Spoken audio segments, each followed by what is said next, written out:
As an adolescent, our first recipient this evening, he knew fear, he knew hunger, and he knew loneliness beyond what most of us can even begin to imagine. It was the kindness of other people and his willingness to follow divine promptings that kept him going. Please join me in watching his story.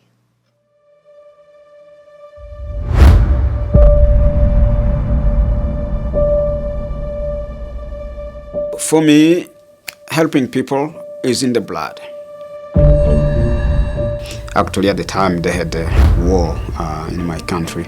My grandpa used to be one of those guerrilla people who used to fight. And my mother was pregnant and she ran in the bush, and that's where I was born.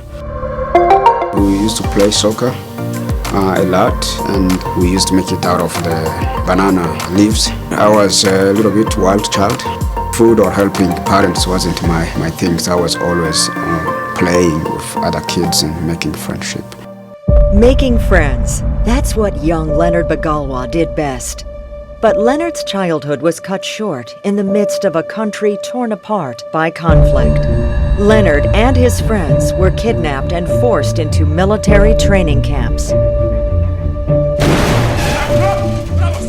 I lost my freedom when I was kidnapped and used as a child soldier, so where I wasn't allowed to talk. When you try to speak up, they have to step on you, and it was horrible. Although his own young voice was suppressed, there was another voice. A voice that Leonard heard one day telling him to run. Just heard the voice telling me, just run, run, run, run.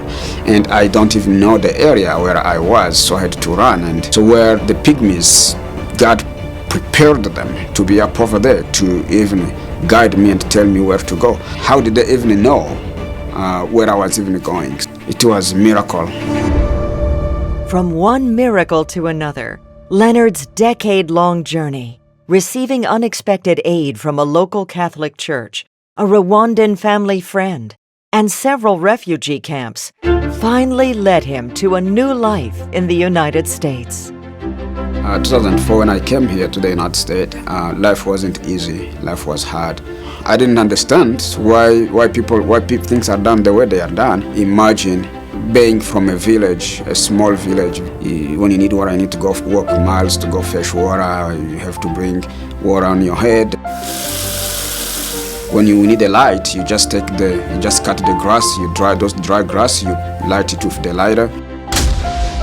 Back home, when you cook, you just go outside. You put 3 stones up over there, so when you go in the bathroom back home, you have to walk minutes to go to the bathroom. I had hard time for that. Until I understand the sewage system, how it works. That's the time I started understanding. But I had a problem with that. Cooking on this stove was hard for me. I was always burning myself. Beyond trying to comprehend American technology, it was American culture that proved to be a struggle for a guy like Leonard, who had been so good at making friends. The way I used to think of people is not the way people are thinking of me. I'm trying to do all my best to be friend of people, but people are looking at you like you're crazy. So back home, on the street walking, you can hug anyone you meet. If I don't say hi to you, they will come back and say why are you so rude? Why are you so mean? Here, if you give someone a hand to shake, you are strange. You become suspect. Those were the hardest things. I didn't live anymore. I lived daily life. I didn't know I existed anymore. So I was in the survival mode. Stuck in survival mode, Leonard found himself homeless on the streets of Provo until he again heard a voice convincing him to call out for help. He met a couple that day that would transform his life. They give me life. They give me hope. They showed me that you're still human. You still exist. So they put me in their house. They take me in their house. Leonard soon met other refugees who were stuck in survival mode, struggling to adapt, just as he had. That's the reason why I decided to say, okay, I need to go help other people. I need to give them the sense of humanity again. So it's the time I start putting things together to start Utah Valley Refugees. with the mission to empower refugees to become self-sufficient. Refugees need someone to motivate, someone to inspire them, someone to show them you still exist. Once you motivate me, you are empowering me, you are educating me. And when you're educating me, you're transforming my life. Up to now, we have been able to help about 160 families. We have seen a lot of success, people who have been able to buy a house. We have people who are in the military right now, serving the country. We have people who are going to Utah University getting their bachelor's degrees. And we have people who are making $15 to $17 an hour. And people are more happy that way because they found an organization that understands their value. More than 65,000 refugees now call Utah home, but our state has a long heritage of welcoming refugees. This history has informed Utah's refugee program, which is recognized nationally as a model of success. We care about refugees. We recognize their contributions to our communities and are grateful to call them our friends and our neighbors. Freedom to me means everything. God created us with a purpose to be able to do something in this world. And when you are free, you're able to do it. What keeps us away from remembering what freedom means is when we become proud. We ignore everyone else's ideas. When we think that we know everything. When we think we can do everything to anyone. So Congo was a country that was blessed with everything. They have minerals, they have 80 million population. The country is huge. It's a very, very beautiful country. But what happened is we start creating these things of selfishness. Like I'm the prime minister, I can do this, I can do that. So we forgot that that's not what we were made for. So, and the country started going down. But freedom is never more than one generation away from extinction. We didn't pass it on to our children in the bloodstream. The only way they can inherit the freedom we have known is if we fight for it, protect it, defend it, and then hand it to them with the well-taught lessons of how they in their lifetime must do the same. And if you and I don't do this, then you and I may well spend our sunset years telling our children and our children's children what it once was like in America when men were free. The best way to help someone, be close to them. Be curious who's around you. Be curious who's your neighbor.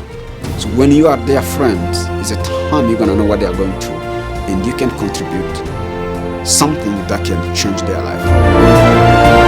Tonight, the Freedom Festival honors our new friend, Leonard Bagalwa, for his drive to be a welcoming voice to Utah's refugee community, restoring hope, giving humanity, and empowering refugees towards self-reliance.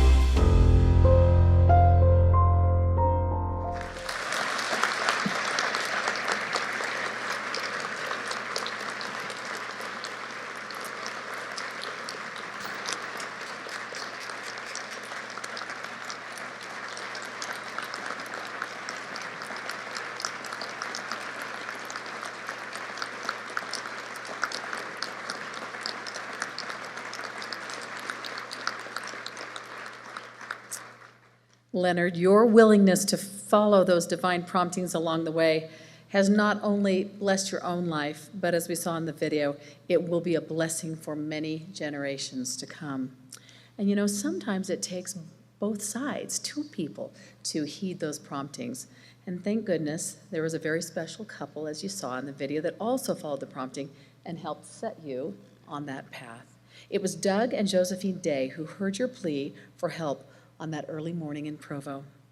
And Doug is here with us tonight. Doug, will you please stand so we can recognize you for also being on the other end of those divine promptings and listening and acting.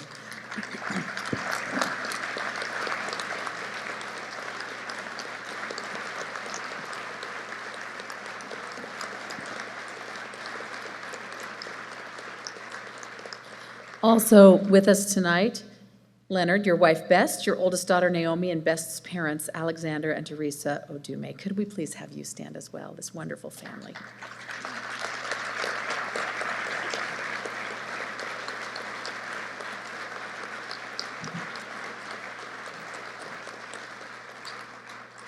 And just so you can get a little taste of the fruits of Leonard's labor, we understand that there is a group also associated with the Utah Valley Refugee Foundation, and they're here with us tonight at 5 different tables, and they are from several different countries. And they include a number of individuals who Leonard has helped to make Utah their new home. First of all, we want to say welcome. We want to say we will be better because of you, to learn from your culture and learn from your diversity. And we are so glad that you are here to make us better. So thank you and welcome to your new home in Provo, Utah. Will you please stand so we can recognize you?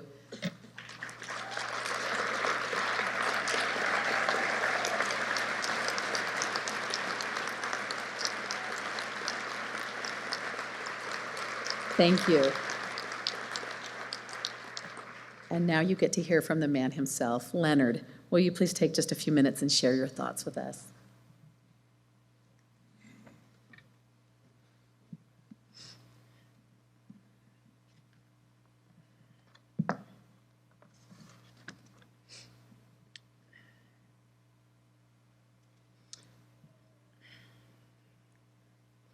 Good evening, brothers and sisters.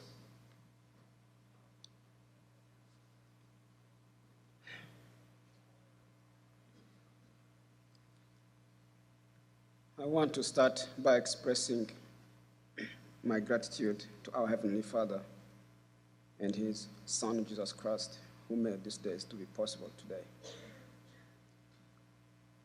I don't know what to say to be in front of you today. This is something that I never imagined in my life.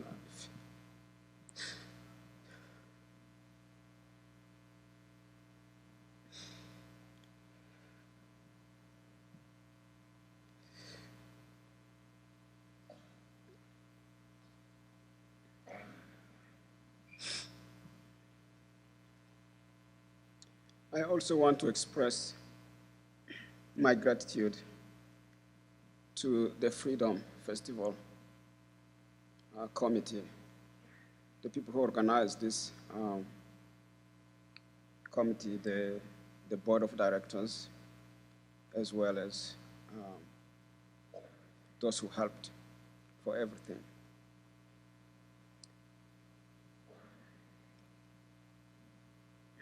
In addition, I want to thank all my friends and family who are here today to celebrate the most wonderful day in our lives. Freedom is a word that I used to hear, but I never take time to think about. I didn't know what freedom means. But being here, being honored today, I now understand what freedom means. Everything that have happened in my life, I never understand why things happened the way it happened. I could have been killed. I could have been lost in all the bush. Anything could have happened to me. But because of our Heavenly Father, today I'm in front of you. Many people lost their lives while they were running away. But for me, always God sent His angel to help me. I remember when I was in the bush, when I ran away from the soldier who kidnapped me. I went in the bush where I didn't know by following just my voice. God prepared people I've never seen in my life, the pygmies. They helped me. They didn't know me, but they helped me. And this is who I am today. I went to the refugee camp in Malawi. My life could have been over there. I could have died. But God sent another angel, a man whose my mother helped once in his life. And he helped me. And today I'm here today. I lost 2 brothers when I was running away. The soldiers came to my home and asking, where is Leonard? So my brothers wanted to fight, and they all were shot. When I came home, my mother didn't want me to stay home. Within a minute, she took me somewhere where I didn't know, to the Catholic Church, where she did not prepare anything. But God guided her and prepared her, and today I'm alive. I came to the United States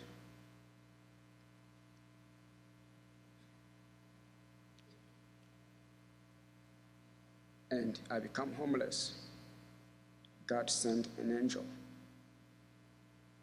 This man helped me to the point where I don't know how to say. This man is Douglas Day and Josephine Day. They are here today. I'm very grateful for everything. And this makes me understand what freedom means. Sometimes we talk, we feel like it's a word. But to me, freedom means everything. It's life to me. Freedom is opportunity for me. Being in this country, I was able to rebuild my life, and today I'm alive. And that's why I've told my Heavenly Father,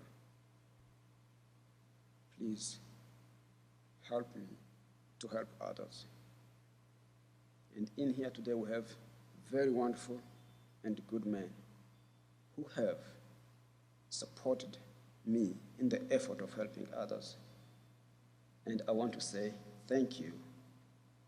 And please don't give up. The life you gave me, please don't give up on others.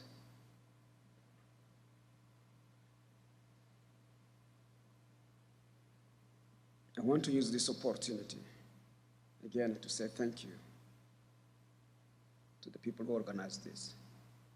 And I'm happy and proud to accept this award. I don't know what I could have done without you in this room. God prepared. He knew that if I die, I will not do the work I'm doing today. And sometimes in our life, we think of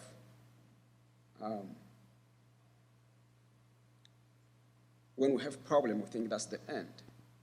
But our Heavenly Father knows the way He prepared us. He prepared me to come experience and test what freedom is. I was born in the country where you don't have freedom, where we lived under dictatorship, where everything is no structure. But our Heavenly Father wanted me to come here in this country to experience what freedom means. And I'm proud to be called American today. Thank you so much, and may God bless America.